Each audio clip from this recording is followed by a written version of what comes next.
Good afternoon. We are the WIU Steel Band, and although we wish you could be here, we're glad you are joining us virtually. We're going to try to keep the same format we always do for these young persons' concerts, and I'm going to talk a little bit about this art form in between tunes. So that first tune was called Tobago Jam. It's in the style of soca, and the style of soca comes from Trinidad. And this is important because the nation of Trinidad is where this art form was invented. So if you remember one thing from this assembly today, it should be this, that the instrument of steel pan, P-A-N, came from the island of Trinidad. Many people like to give credit to Jamaica or Hawaii or China or various places, and that's wrong. So the one thing I want you to remember is Trinidad. We're going to continue on with a funk tune called Little Secrets.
All right, very briefly, I'd like to talk about the instruments themselves.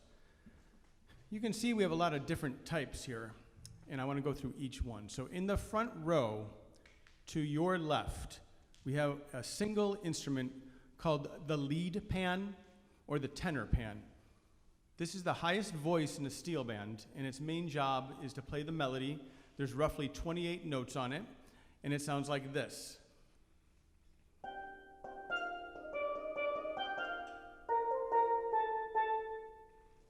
The next to your right in the front row are the double tenors. The double tenors pretty much have the same job as the leads, although they can also harmonize. The main difference that you can see is it's two drums. And the reason we're going to start to increase the drums is because we're going to go lower and lower in range. And to get lower notes, you need bigger notes, which requires more space, hence more drums. So the double tenors sound like this.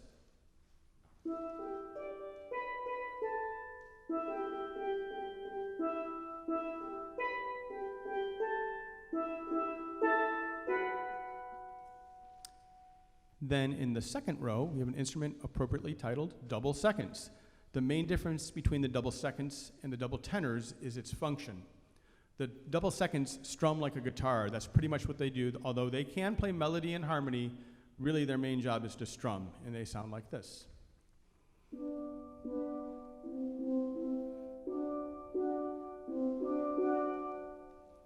Then in the second row on your left, we have an instrument called the cello, or sometimes triple guitar.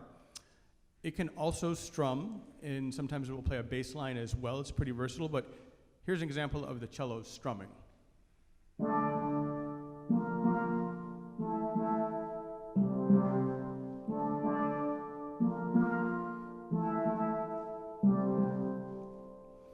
And then finally, we don't have this on stage today, but I should mention it. Normally we have a full-size set of bass pans that are the full 55-gallon barrel.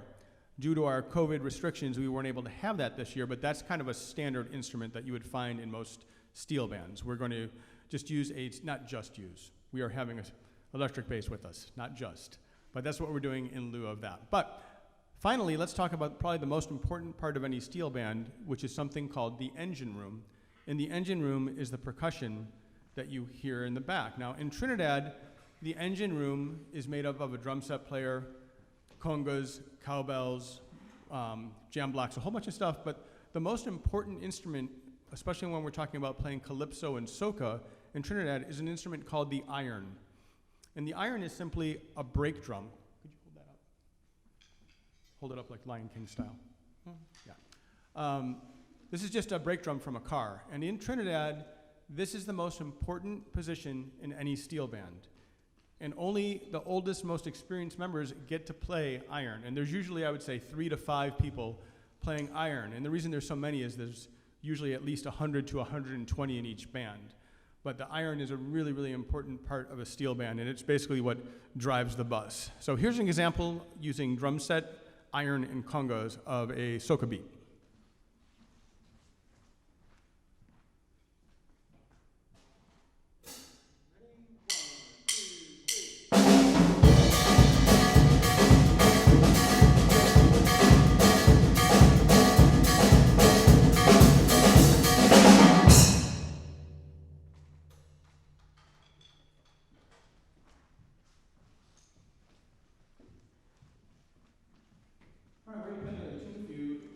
A brand new tune to me.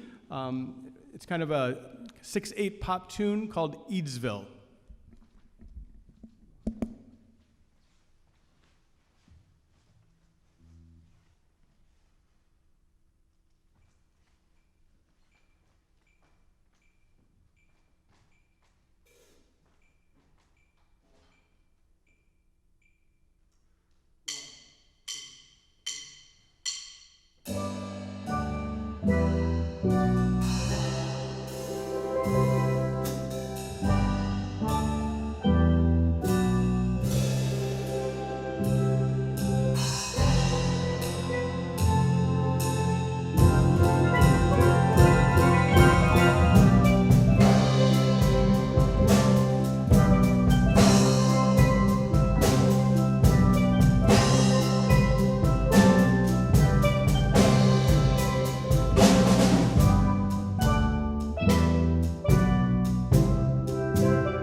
Okay, a little bit about how these instruments are made.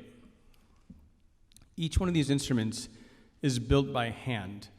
And most of these instruments were built by a man named Cliff Alexis, who is actually largely responsible for many, if not most, steel bands at the collegiate level in the United States. He was one of the first Trinidadian tuners to come over and start building these programs. So it's a very skilled position, and it takes a lot of study as an apprentice. So to do this, you need to become an apprentice, I would say, a minimum of 7 to 10 years before you start to build pans that can be sold that are good enough quality. But the way it works is this. So each pan starts as a full-size 55-gallon barrel, and the tuner decides what kind of drum they're going to make. The first step is going to be sinking the pan. It's probably hard to tell from the video, but each of these pans is sunken in like a bowl. And that process can take 3 to 4 hours on a lead pan up in front. That's the deepest sink right there. So that's 3 to 4 hours of hammering, and it has to be perfect. And if you make a mistake and put a hole through the drum, it's now a garbage can, and you have to start over because you lose the integrity of the metal. So that's step one. And then step two is something called grooving. And grooving is what provides the notes. This is pretty hard to see, but imagine a turtle shell, and that's what each drum kind of looks like. You have these lines and these little kind of semicircles, and each one of those is a note. And basically the tuner takes a hammer, a punch hammer, and outlines that, and it creates a little bubble, and that bubble becomes the note. Step three is to put the instrument on some sort of heat source, whether it be an open fire or an oven, and that makes the metal a little easier to work with on step four. And step four is the actual tuning. Tuning, it's a very, very difficult process. I'm going to oversimplify it by saying, depending where you strike the note on the playing side or underneath it, it raises or lowers the pitch, and that's how you tune it. There's a lot more to it, but that's the gist of it. And then the final step is the cosmetic, whether they're going to chrome the pan or paint the pan. So all in all, a pan can probably take 40 to 60 hours of manual labor to complete. It's really, really a difficult profession. But those who are very good at their craft, they make these beautiful, beautiful drums that sound, of course, wonderful. But that's in a nutshell. Commonly question is, how much do these cost? A new pan today, like a lead pan, probably will cost you about $5,000, which seems like a lot of money, but it's not to that person who spent the 40 to 60 hours of manual labor on it. That's roughly the cost. So the next tune we're going to play is a reggae tune called Galapagos.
before we play our last tune, I want to talk as briefly as possible about the history of this instrument.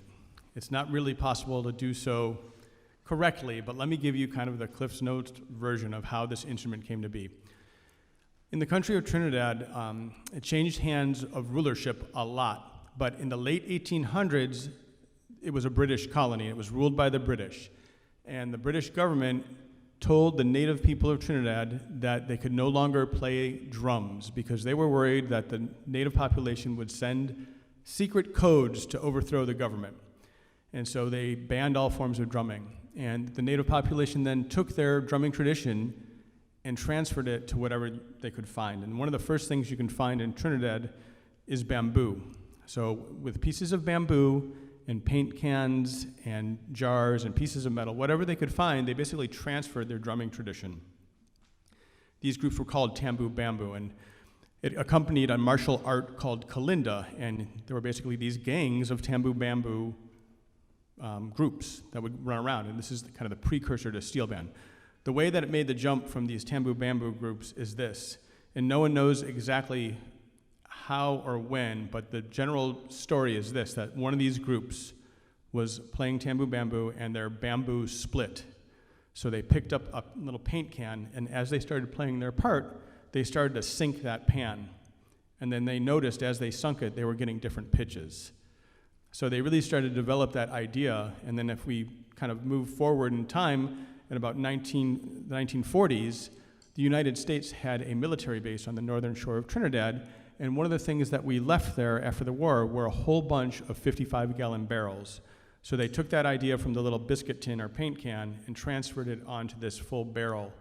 And that's credited, the first person to do that is credited, is a man named Elie Minette, and he's considered kind of the father of the steel pan. He's the one who really first developed that. But what's interesting is if you go to Trinidad and talk to the people, it's not completely well documented how this happened. So it seems like everyone knows someone who was the inventor of the steel pan or was directly involved. It's a little bit of a gray area, but that's the gist of how it happened. And there are many great resources online if you want to look this up and read about it further. It's really quite interesting. So we have one more tune we're going to play, and then afterwards I'll take a little time for some online questions. This is a tune called New Songo.